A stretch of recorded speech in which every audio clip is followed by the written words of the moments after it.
The red numbers blinked to life beside my username, and I slammed my thumb on the trackpad to stop the refresh.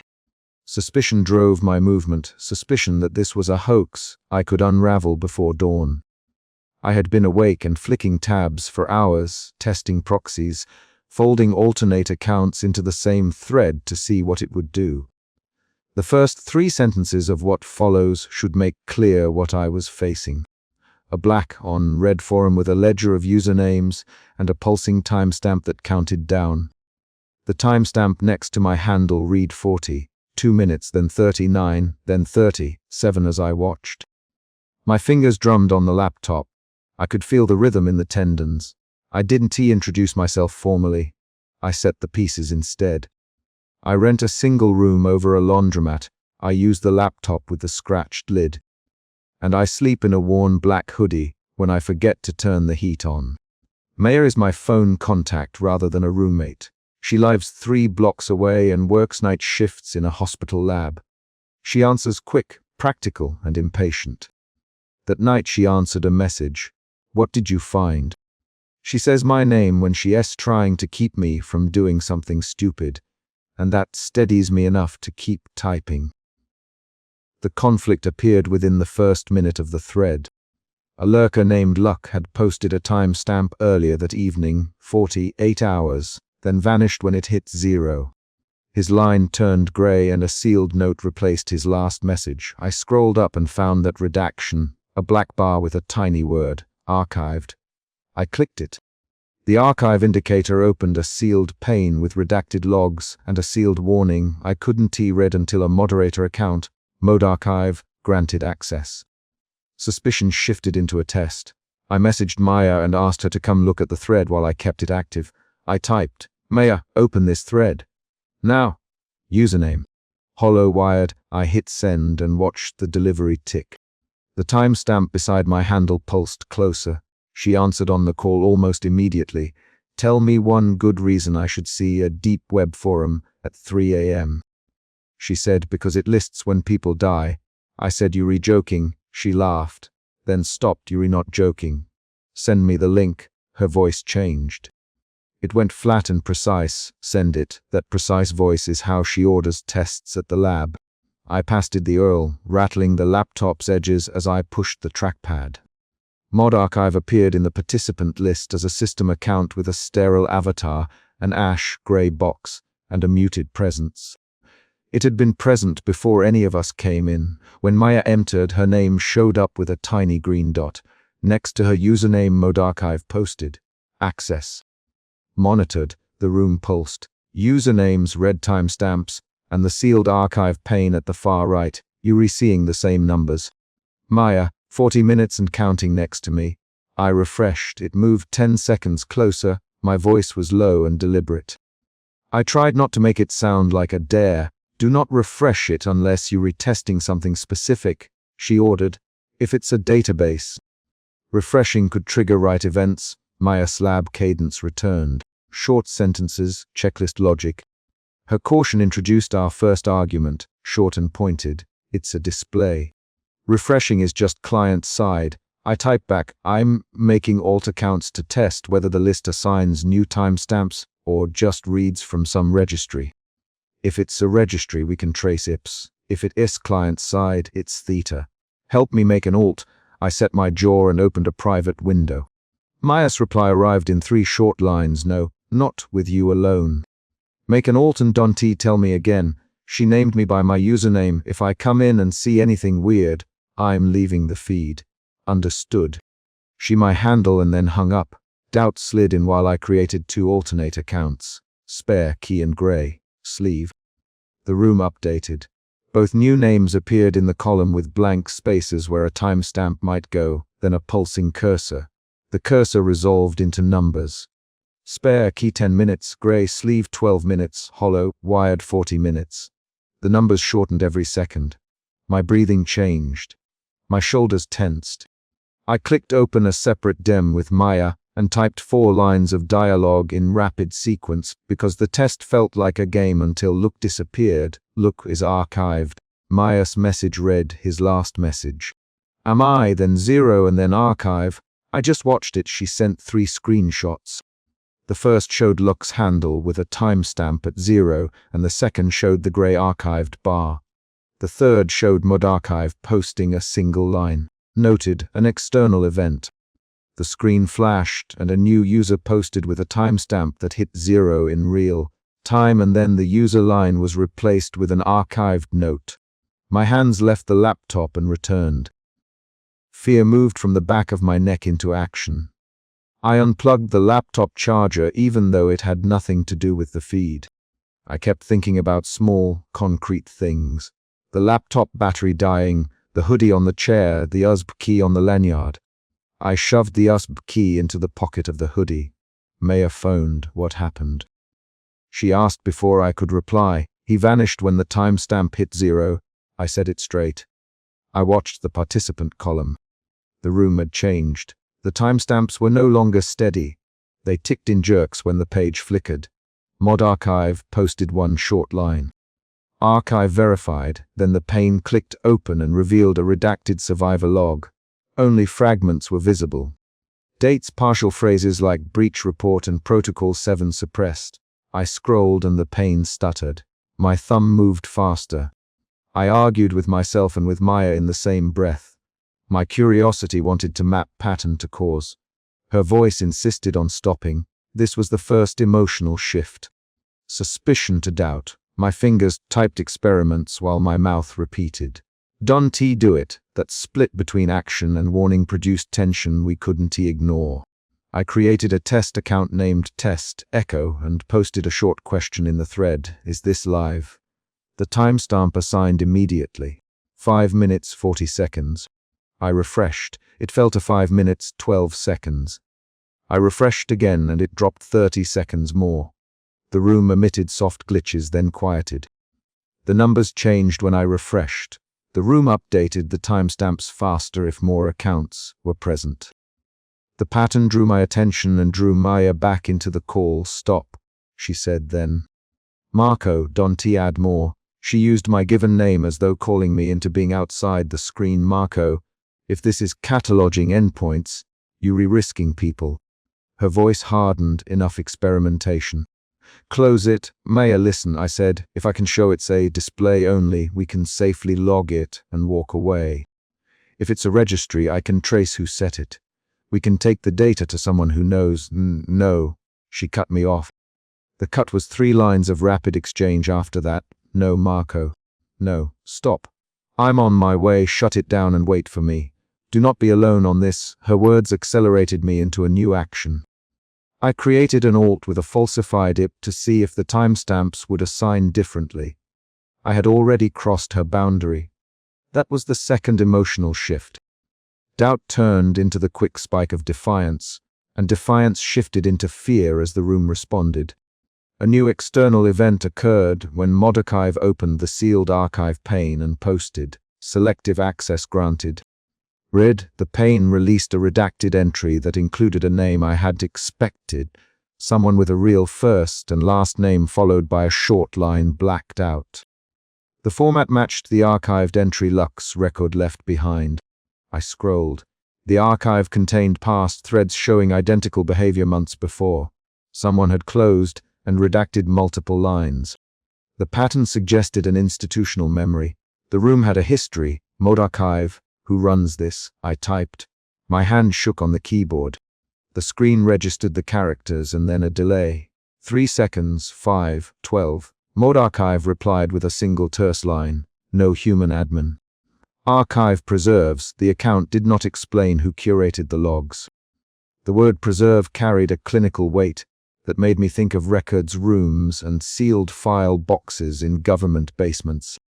That image pushed my curiosity into a technical plan. If this preserved, maybe it could be copied. I began to copy. I opened the developer console, started a local logger, and began saving message payloads. The room responded measurably. Every duplicate connection nudged timestamps. When I loaded 3 simultaneous sockets, the countdown for hollow wired accelerated into minutes and then seconds. The connection glitched. Static artifacts on the audio, a faint analog hum through the laptop's tiny speakers. The aura of the room was no longer theoretical. I'm closing the sockets. Maya as soon as she logged in. Her voice was close to an order. Close them now. She me what to do, and then demanded that I wait with the laptop closed. Wait for me at the door. She added. I couldn't close the page. I had to watch the numbers move. The timestamp next to hollow, wired dropped into single minutes. The chat echoed lines from other users whose timestamps had hit 0 earlier. Short messages like I can find or hold posted seconds before archival. The echoes repeated in the chat when the timestamps approached 0, identical short lines that matched archived final messages. Hearing those lines in real time forced the scene into a sprint. The countdown sped into seconds. My chest tightened, my jaw clenched. My hands hovered over the keyboard but did not type. The climax arrived with concrete, audible events. The laptop speakers emitted a high, clean beep as the timestamp fell below 10 seconds. The cursor blinked. Maya's voice broke. 3 minutes. Get up. Now the room echoed a past user's final message, Don T, and then the feed flashed gray. The connection dropped for a heartbeat. My webcam light flickered though I hadn't opened it. The timestamp beside hollow wired reached 0 and the line grayed out with the black archived bar. I yanked the charger, slammed the laptop closed, and shoved it into my backpack with one movement. My breathing was a mechanical quick inhale and longer exhale. I called out Maya's name and heard her footsteps on the stairs in 2 seconds. She was at my door in less than a minute, wearing a worn coat and holding her keys in one hand. Her face was pale in the doorway's light. She didn't ask how I had gotten the laptop closed. She grabbed the backpack and pulled the laptop free. Open it, she said. Her hands were steady but her eyes were not. That steadiness was a small victory. When she opened the laptop, the room displayed the archive pane with a new line. Archived entry with my full username, and then a second line that resembled my real name, redacted in part but enough letters visible for me to flinch. She read aloud what remained unredacted. Them. Alvarez reported disappearance. Pending, her mouth said my name as an exhale. The syllables landed heavy on the table. How long was it showing? 40 minutes. Maya an hour. I created alts. I shouldn't have. My voice had a hollow sound. I closed it as soon as it hit 0. The minutes in the display had been real time. Maya ran one finger along the edge of the archive pane, and then typed to mod archive. Why would an archive include my name? Explain. Mod archive answered immediately. Archival linking is indexed. Incoming connection metadata attached. The account did not offer comfort. We argued briefly about whether to copy the archived pane and upload it to a public forum. Maya no. She wanted to destroy any copies and disconnect.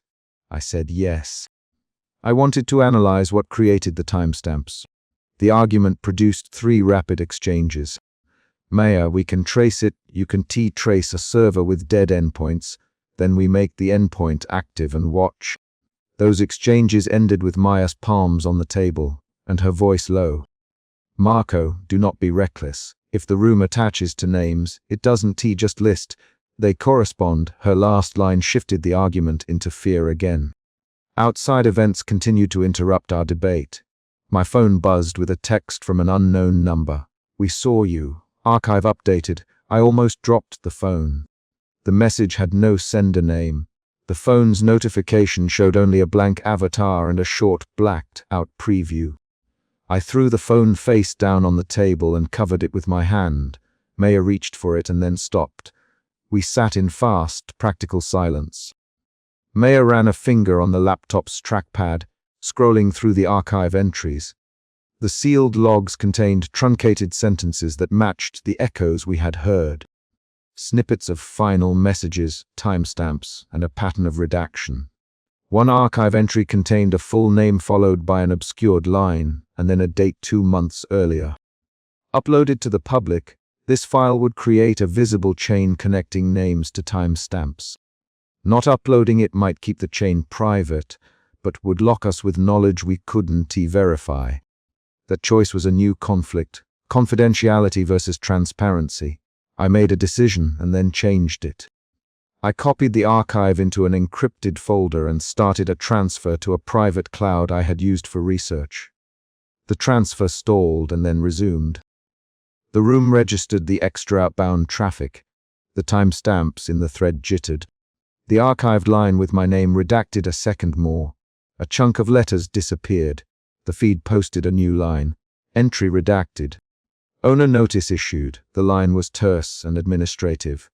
I felt a physical prickle at the base of my skull. Maya grabbed at the backup drive from my desk. Take it out. Now, she opened her palm and turned it upward. If they abuse metadata, we keep one offline copy and wipe the rest.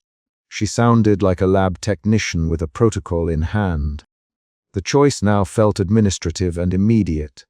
I slid the silver USB key from the frayed lanyard and tucked it into my pocket. The act settled me as much as it unsettled me. A mid-chapter mini cliffhanger occurred when the laptop screen blinked and a new message popped in the chat from a username I had seen before. Mod Archive posted an unprompted line that read, "Archive linked, personal identifier attached." The line had no punctuation after it. For a full minute, nothing else posted. My throat tightened, and I knocked my knuckles against the table until they stung. Maya, if this thread is linking identifiers, we must assume it can correlate names to bodies or to endpoints. This is beyond a prank, she pronounced it slowly, like someone reading a lab result. We worked through dawn. Maya called in favors. She texted a friend who could check routing information. She queried an old contact at a small investigative collective. The friend came online and gave a baseline. The forum routed through segmented onion nodes and maintained a static archive that was updated through an automated bot. That detail suggested the room was more system than person. The friend also said he had seen patterns like this in a private leak of classified incident reports that mentioned a catalog project and a sealed file labeled Protocol 7. Those words matched the redacted fragments in the archive. That revelation shifted my thinking. From curiosity to a cold practical fear that something institutional might be involved. I had hoped it was a performance engineered by a group of pranksters. Learning that similar phrasing appeared in a leaked dossier suggested an organized project. My hands tightened on the backpack strap. The second twist arrived when Mod Archive opened a sealed segment that showed a redacted survivor log and a short line. Subject survived condition. Unstable, the log included a time-stamped message from someone who had seen their own archive entry and then vanished from public records for 6 months. The log's tone was medical and precise. By pre-dawn, the immediate danger calmed in one way and sharpened in another. The timestamp that had been beside my handle was gone. My line displayed only a normal presence indicator. But the archive pane held a new file with my name scrawled into a header and a single redaction where a final line should be. The missing text was a physical absence on the screen, a black bar where a sentence should be. I scrolled and the archive loaded older entries. Names I recognized from obscure forums, dates, references to disappearances. The room had been collecting. We argued our final choice. Maya wanted to burn copies and walk away. I wanted to release the archive to a researcher who could trace origins. We reached an impasse. Our conversation shortened into quick exchanges. "Maya, I can at least make a copy to give to Eta," I said. Eta is a contact who has handled leaked government files before. If this is protocol, she can check whether it matches sealed incidents. No, Marco. Not yet, Maya, my name with a firmness that stopped me. She looked at the screen and then at the silver key in my hand. We lock it offline. We wait until we know more. If you give it to Eta, someone else will see it and this will spread.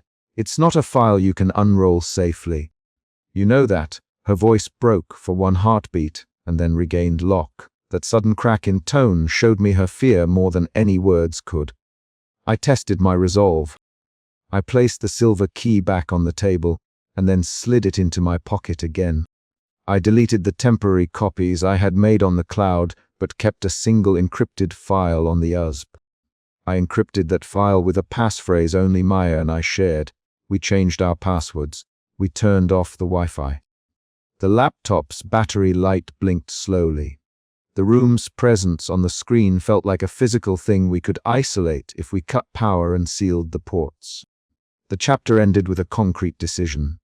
I did not upload the archive. I closed the laptop, placed the encrypted USB inside the hoodie pocket, and then stood up. Maya checked the door lock twice, and then left with her coat pulled around her arm. I shut the apartment door, slid the deadbolt, and leaned my back against the wood. I could hear the laundromat machines a floor below. I held the hoodie pocket where the silver key and the encrypted file rested and felt the metals chill through fabric. That touch was a simple, physical confirmation of the choice we made to keep the file off public networks. Before I walked to the bus stop, I opened the laptop one more time and checked the archive pane. It displayed a single new entry, my name, the partial redaction, and a date field stamped with the morning's date. There was no final line where a death notice would appear. The entry sat there like an unfinished sentence. I closed the laptop with a decisive motion, slid the silver key into my pocket, and walked out into the morning with the weight of the file and a decision to keep it quiet. The room still had my name in an archive. The timestamp had come and gone. I was present and recorded and uncertain. I left the laptop open in my bag with the archive pane visible and the cursor blinking like a pulse. The morning was concrete. The laundromat's hum, a delivery truck backing up 2 doors down, Maya's message at 8 a.m. asking me if I slept. I typed a short reply. No. I encrypted a copy and kept it offline. She replied with one word. Good. That simple exchange ended the chapter with a physical action and a choice. I closed the apartment, slid the key into my hoodie, and walked out with an archive that bore my name and a redaction where a final line should be. The file exists in my pocket and on a sealed pane that still reflects a black and redder when I glance at it. Waiting for the next time the cursor blinks and the timestamps begin to move again. The number beside my name jumped forward when I slammed my thumb onto the trackpad. I heard the tiny click and watched digits slide toward 0. Suspicion pushed my fingers into action before fear did. I tested the page again, deliberately fast, and the red timestamp next to my handle moved another minute closer. I did not freeze to think. I opened a second tab and set up a fresh account within 2 minutes because suspicion made me act like a technician hunting a bug. I had been awake for hours. My apartment smelled like reheated noodles and old coffee, the lamp over the table spilling a narrow cone of yellow light onto the laptop's scratched lid. The forum's interface was black with thin blood red columns. Names and numbers lined the left side. I typed quickly to create mod 0x as a sock puppet, then used a proxy chain and logged in as Elder Archive. Each keystroke was deliberate. In the corner of the screen, a small webcam preview showed my face, pale and focused. The first 5 sentences had to establish the problem. The room did not display static prophecies. It responded to being watched. I remembered the earlier bit of proof from my first night. The red digits had flared beside my handle once before, and I had thought it a quirk. Now the movement was active. I forced myself to state it aloud. It moves when I look, I said. My voice came out flat. I clicked refresh and watched the number jump again. The change was mechanical, immediate, not some delayed horror you only notice later. I messaged Mod 0x in the forum's moderation pane with a simple line, please pull logs. Mod 0x replied within 30 seconds on it. They wrote, hold contents. Keep session open. Their replies were short. René's name appeared in the user list and then a private pane slid open with the words, delete this, do not refresh. The private warning looked typed with a hand that had learned to compress panic into 2 words. Ren's warning did not say why. Their tone implied experience. Doubt crept in next, subtle under the practical work. I set up 3 alternate windows and arranged them across the screen. My original account, Mod 0x, Elder Archive. I typed a single sentence into each new Nix chat line. Test. I watched the timestamps beside each name. When I hit refresh on the original tab, my timestamp slid forward and another name's counter shortened by the same amount. That was not coincidence. That was redistribution. Elder Archive, are you seeing this? I typed. The reply was a file post. A cropped image snapped from an angle near my webcam. The picture showed the corner of my desk, the frayed lanyard glinting on the table. My chest tightened. I felt my breathing hitch. The room had taken a sample of my environment and returned it to me in the form of an archive post. That was the moment the experiment stopped feeling clinical and started feeling personal. I called Mod Rex directly over an encrypted voice line. The conversation was clipped. Mod Rex, I said. It shifted. I see log anomalies. Mod Rex answered. Stop refreshing. Pull any process listing. They just posted a crop of my desk. Save it. Ren warned to delete. Save it and send to me. Now each line was 3 to 6 words long. Mod Rex's voice had the flat cadence of someone used to triage. They me to attach the file and not to shut down until they said so. My hands shook when I saved the cropped image. Saving was action. Panic rose, and then a second emotion washed over me. Calculation. I pushed past the trimmer and opened a fresh browser with the Elder Archive account. I typed a single polite request into the public thread. Who made the archive post? The answer came clipped and almost ceremonial. Elder Archive posted a sealed message labeled archived 20 minutes prior. That reply nudged me into anger.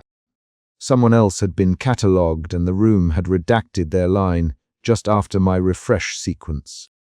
I watched the line where Elder Archive had been and then it blinked out, gone, replaced by a single flicker of static. I opened a news tab and typed the username into a search.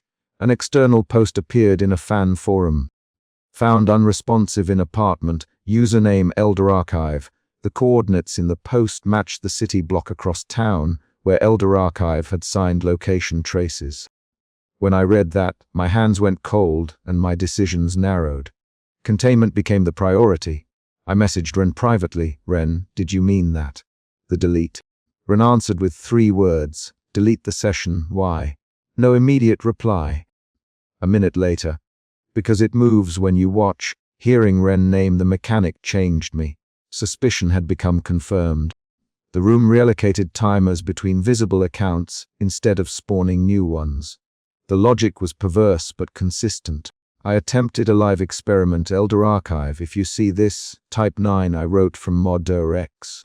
The reply was not a number but a sealed post labeled archive that opened a partial image of a street camera, grainy, red-tinted, showing a person slumped against a male kiosk. The username attached to the feed was Elder Archive. I clicked the image and the timestamp on their username had flicked to 0 and then disappeared from the forum entirely. I did not have time to process whether the person on the street camera was the same as Elder Archive. External events kept pushing me forward. I stood up and walked to the door. I thought of fleeing. Ren typed again. Do not run. Running triggers nothing. Refreshing does. Stay put and call for help inside the forum. The advice was specific and bounded. It me to trade the instinct to leave for the harder work of containment. Mod Rex posted a short log extract. IPS mapping, server routing, delta on refresh events. They instructed me to open the archive pane. I moved the mouse and the redaction bar pulsed in time with the cursor. The archive pane was labeled with my username in bold, and under it, a countdown that had resumed but was now shorter than before.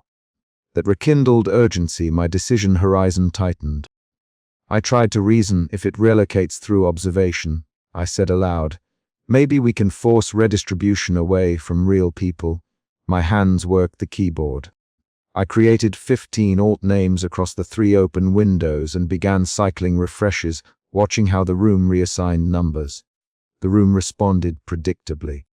It redistributed timers between visible accounts, often consolidating into the smallest set of active windows.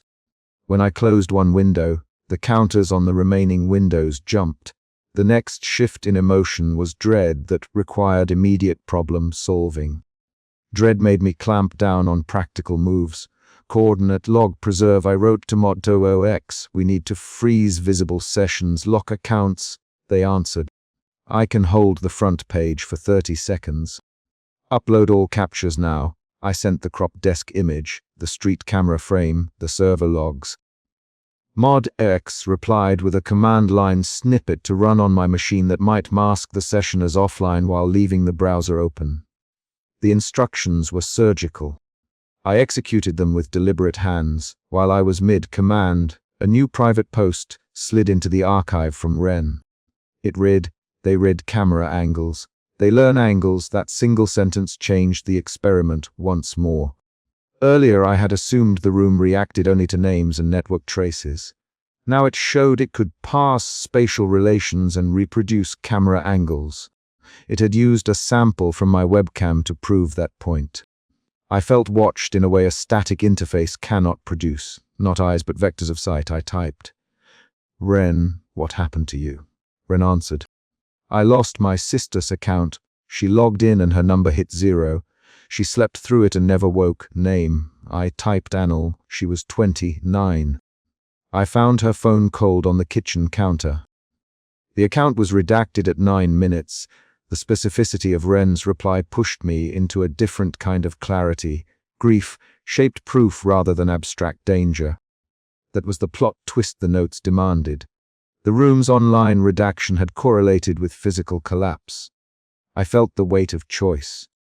I could keep experimenting or try to trace the old accounts wrote and warn anyone else. I called a third voice into the thread, Elder Archive. Despite the forum removing their line, a residual archive signature remained. My message was blunt. If anyone can pull server history, do it now. The response came from a node labeled Server Mirror, logs incomplete. It read, but we have Delta snapshots. Pulling now. That transfer brought a new external event, a partial packet capture with a header that matched my laptop's MAC.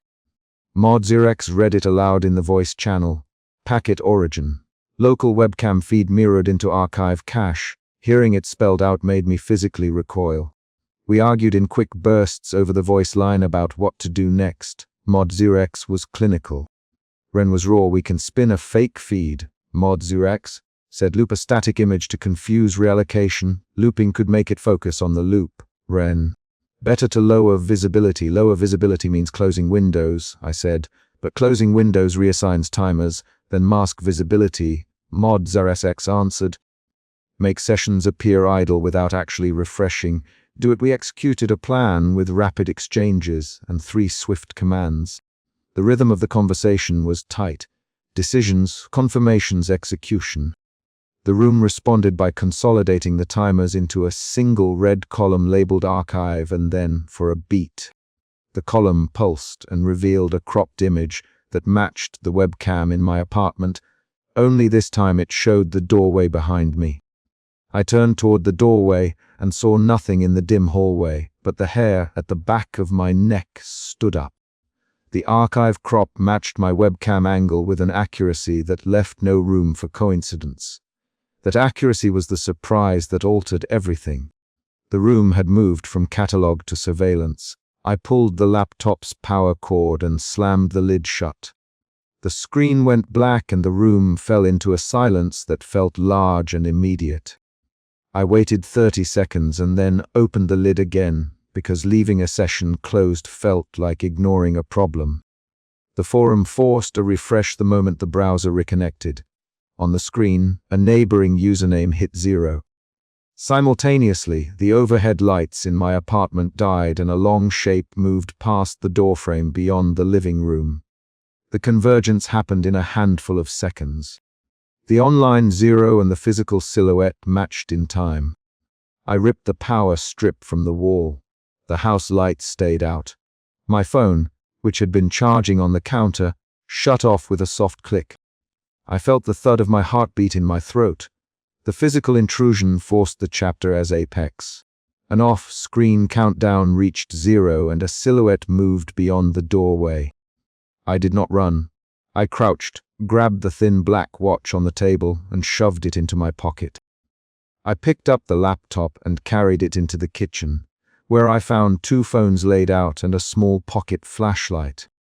I turned the flashlight on low beam and used its narrow cone to sweep the doorway. The silhouette was gone, but a long dark smear of shadow lay along the hall floor as if someone had leaned a ladder against the wall and left it. I called Mod your X into the voice channel. Lights out, someone just crossed the hall. I whispered, "Are you safe?" Mod Rex asked, "Not yet." I am moving the laptop to the kitchen. Ren, status, Ren typed in the chat. I'm tracing every alias linked to your session. Send the archive backup. I uploaded the last saved crop and a packet capture.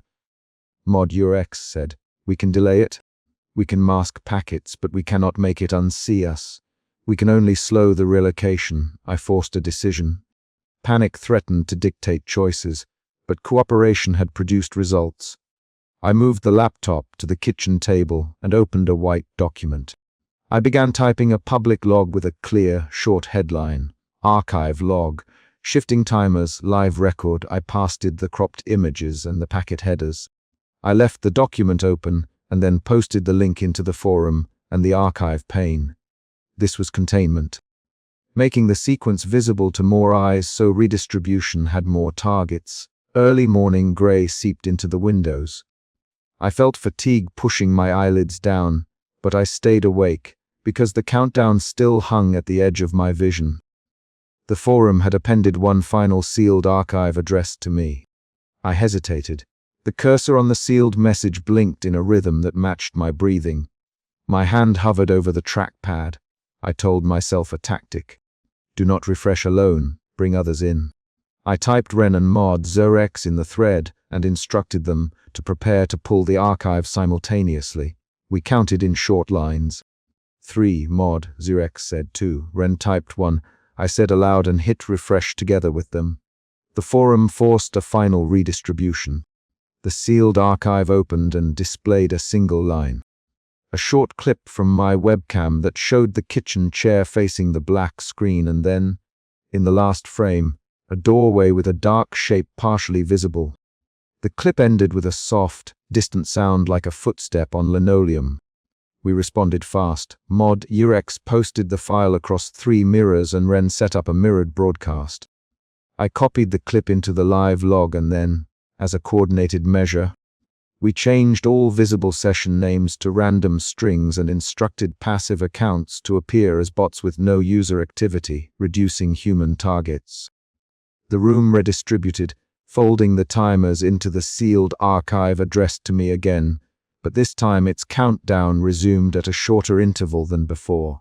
The shortened time was a clear, concrete escalation. Our actions had delayed but not erased its focus. I felt a final shift in emotion toward resigned vigilance. Resigned does not mean acceptance. It means the next moves are practical and specific. I left the public log open and added one line at the top. If anyone sees a 0 on a neighbor alias, notify here and do not refresh alone. I included clear instructions. Save every crop mirror to at least 2 nodes and call mod 0x. Ren messaged one last detail in the private pane. There is a pattern to the angles. It replays attachments it already collected. If you see your door, block it out with a poster or mirror to confuse angles. It was not poetic. It was practical. I taped a sheet of printer paper over the webcam and angled my phone camera at the ceiling to create a non-human field of view. Then I sealed the laptop lid with a strip of tape that still let the tiny webcam peek through at a blocked angle. The forum's sealed archive remained. The countdown resumed at an even shorter span. I could feel time tighten. Decisions had consequences and each action led to a clearer cost. I saved everything to 3 separate drives and uploaded an encrypted copy to a cloud mirror. Ren posted the contact details for 2 volunteers willing to maintain the live mirror through the day.